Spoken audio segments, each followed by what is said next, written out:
Сергей Владимирович, рады вас приветствовать в Абхазии в столь значимые для абхазского народа дни. 32 года тому назад в этот день был водружен государственный флаг на реке Ингур. За эту победу сложили голову тысячи наших ребят. Эта победа для нас священна. И то, что вы находитесь в этот день, в этот очень важный для всего нашего народа день, это показатель дружбы, уважения.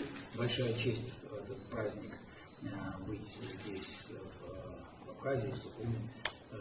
И, конечно, такой великий праздник, День Победы, День независимости Абхазии.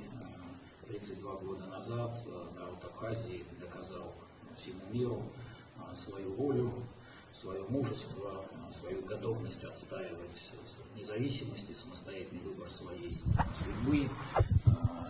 И тогда большое количество добровольцев из разных регионов России стало плечом к плечу с героями Абхазии. И для нас, конечно, очень важно, что и сегодня, когда идет борьба за независимость Донбасса, Новороссии, большое количество сынов Абхазии добровольцами, причем начиная еще с 2014 года, героически воюют, защищая свободу и Донбасса, и всего русского мира.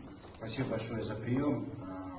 Мы любим, знаем Абхазию, очень много туристов, наших жителей, и Подмосковье в том числе, посещают гостеприимную республику.